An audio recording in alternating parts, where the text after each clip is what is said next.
Assalamualaikum warahmatullahi wabarakatuh. Kami dari kelompok 8 yang beranggotakan Muhammad Yasin, Mutiara Chandra, Raisa Zuri, dan Syahril Fauzan akan menceritakan sejarah singkat mengenai Kerajaan Banten.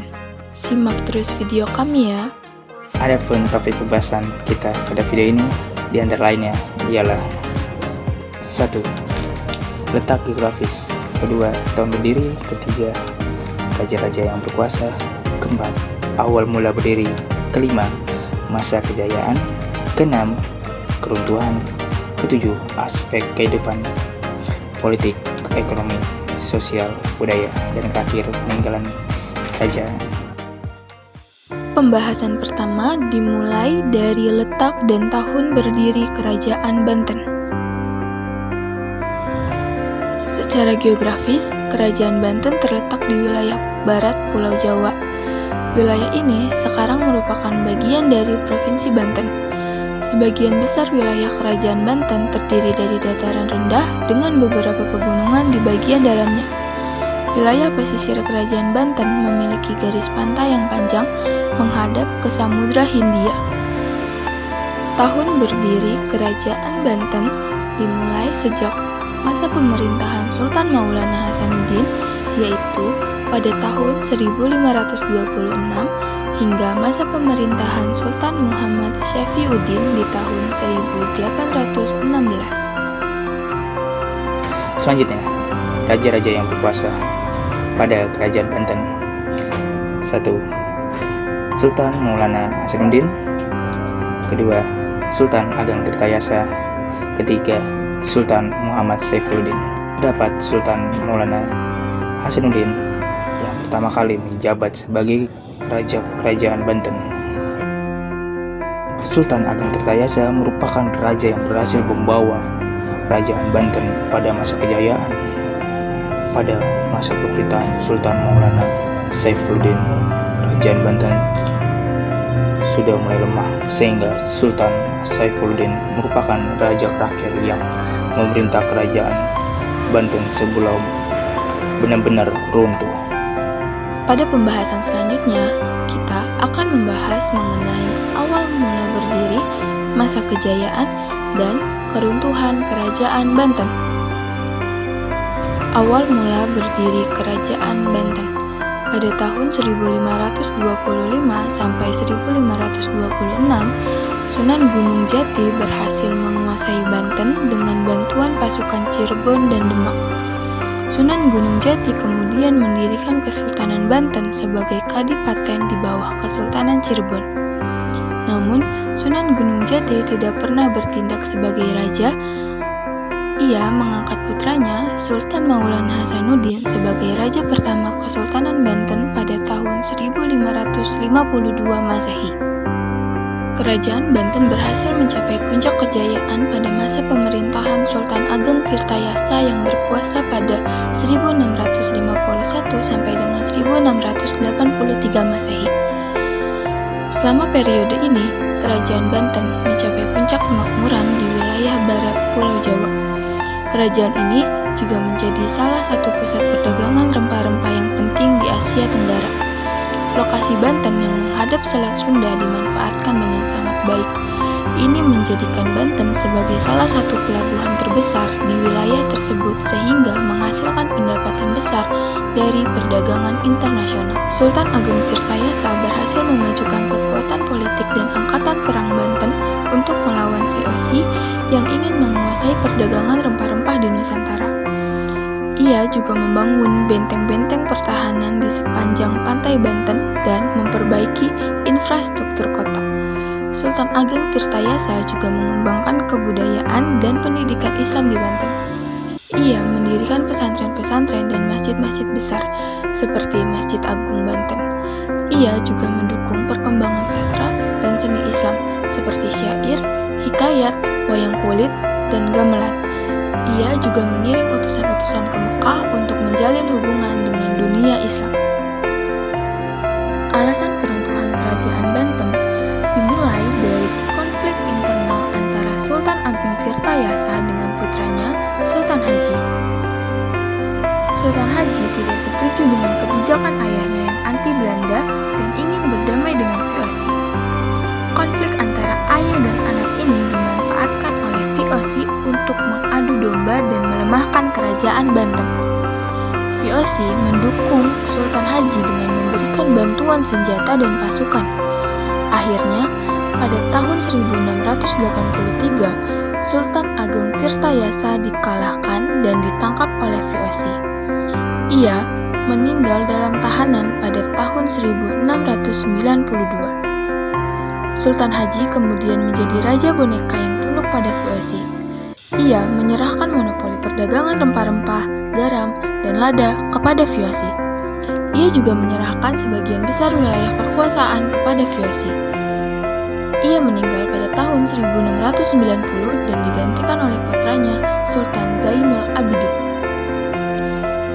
Sultan Zainul Abidin berusaha untuk membebaskan diri dari pengaruh VOC dan mengembalikan kejayaan kerajaan Banten. Ia membangun kembali angkatan lautnya dan menjalin hubungan dengan kerajaan-kerajaan di Nusantara. Ia juga mengirim utusan ke Turki Utsmani, Prancis, dan Inggris untuk mencari bantuan. Namun, upaya-upaya ini tidak berhasil dan ia terus mendapat tekanan dari VOC. Pada tahun 1752, VOC berhasil menyerang dan menghancurkan ibu kota Surosowo. Sultan Zainul Abidin terpaksa melarikan diri ke Anyer dan kemudian ke Cirebon. Ia meninggal pada tahun 1753 dan digantikan oleh putranya Sultan Muhammad Sifah Zainul Arifin. Sultan Muhammad Sifah berusaha untuk mempertahankan sisa-sisa wilayah kekuasaan dari serangan VOC, namun ia tidak mampu mengatasi masalah-masalah internal dan eksternal yang mengancam kerajaan Banten. Pada tahun 1808, Gubernur Jenderal Dendles mengeluarkan dekret yang menyatakan bahwa kerajaan Banten menjadi bagian dari Hindia Belanda secara sepihak. Sultan Muhammad Syafiuddin yang saat itu menjadi raja terakhir kerajaan Banten menolak dekret tersebut dan melawan Dendles. Namun, ia dikalahkan dan ditangkap oleh pasukan Belanda pada tahun 1813. Ia dibuang ke Ambon dan meninggal di sana pada tahun 1833. Lalu kita akan mengetahui bagaimana aspek kehidupan masyarakat Banten di bidang politik, ekonomi, sosial, maupun budaya. Di Kerajaan Banten, Raja atau Sultan memegang kekuasaan tertinggi. Sultan Banten memiliki otoritas mutlak atas wilayah dan merupakan penguasa absolut. Sultan memiliki kekuasaan absolut atas seluruh wilayah dan penduduk Kerajaan Banten. Keputusan dan kebijakan yang diambil oleh Sultan bersifat mengikat dan tidak dapat ditentang. Masyarakat Kerajaan Banten pada masa lampau memiliki beragam mata pencarian yang mencerminkan kondisi geografi dan sosial ekonomi wilayah tersebut. Sebagian besar penduduk Kerajaan Banten adalah petani. Mereka menanam tanaman pangan seperti padi, jagung, dan kedelai di sawah-sawah dan ladang-ladang mereka. Selain itu, mereka juga menanam rempah-rempah dan buah-buahan sebagai komoditas perdagangan. Perdagangan adalah mata pencarian penting bagi banyak penduduk Kerajaan Banten, terutama di daerah pesisir dan pelabuhan. Mereka terlibat dalam aktivitas perdagangan lokal dan internasional, memperdagangkan barang-barang seperti hasil pertanian, kerajinan tangan, rempah-rempah, dan barang impor. Masyarakat pesisir Kerajaan Banten juga mengandalkan perikanan sebagai mata pencarian utama. Mereka menangkap ikan, udang, kerang, dan hasil laut lainnya untuk konsumsi sendiri serta dijual di pasar lokal dan pada pedagang. Sejak Banten diislamkan oleh Fatahillah atau Falatehan pada tahun 1527, kehidupan sosial masyarakat secara berangsur-angsur mulai berlandaskan ajaran-ajaran Islam. Setelah Banten berhasil mengalahkan Pajajaran, pengaruh Islam semakin kuat di daerah pedalaman. Pendukung kerajaan Pajajaran menyingkir ke pedalaman, yakni ke daerah Banten Selatan. Mereka dikenal sebagai suku Badui. Kepercayaan mereka disebut Pasundan Kawitan, yang artinya Pasundan yang pertama. Mereka mempertahankan tradisi-tradisi lama dan menolak pengaruh Islam. Kehidupan budaya masyarakat di Kerajaan Banten sangat dipengaruhi oleh keberadaan Islam, mengingat mayoritas penduduknya memeluk agama Islam. Salah satu aspek budaya yang penting di Kerajaan Banten adalah seni dan sastra. Masyarakat Banten mengembangkan seni dan sastra Islam yang kaya, termasuk dalam bentuk sastra lisan seperti syair dan pantun, serta seni ukir dan seni lukis yang mencerminkan keindahan dan keagungan Islam. Selain itu, kehidupan sosial dan budaya masyarakat Banten juga dipengaruhi oleh adat istiadat tradisional yang mencakup berbagai aspek kehidupan sehari-hari, mulai dari upacara adat hingga sistem kepercayaan lokal. Upacara adat seperti pernikahan dan penyambutan tamu besar merupakan bagian penting dari kehidupan masyarakat Banten. Ada pula peninggalan dari Kerajaan Banten yang masih berdiri hingga saat ini, di antaranya sebagian berikut. Masjid Agung Banten. Masjid Agung dibangun pertama kali pada 1556 oleh Sultan Maulana Hasanuddin 1552 sampai 1570, Sultan pertama dari Kesultanan Banten. Danau Tasikardi. Danau Tasikardi adalah suatu danau buatan di desa Margasana, Kecamatan Karamatwatu, Kota Serang, Provinsi Banten. Danau Tasikardi dibuat pada masa pemerintahan Panembahan Maulana Yusuf bertahta 1570 sampai 1580 Masehi. Sultan Banten kedua dan merupakan tempat peristirahatan Sultan dan keluarganya. Benteng Spelwick.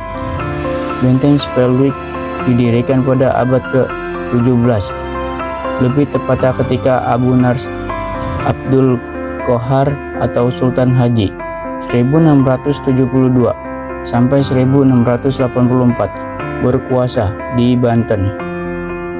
Meriam Ki Amuk.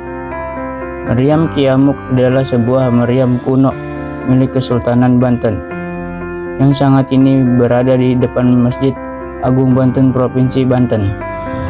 Meriam Ki Amuk konon dulu dipergunakan untuk menjaga pelabuhan Karang Hantu yang berada di Teluk Banten.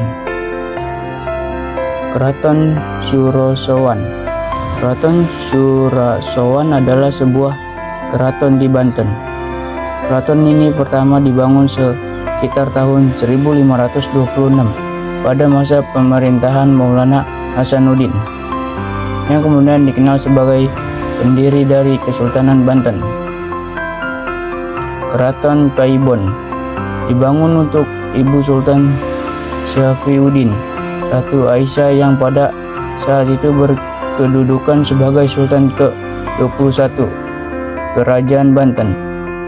Keraton Kaibon ini dihancurkan oleh pemerintah Belanda pada tahun 1832 bersamaan dengan Keraton Surowan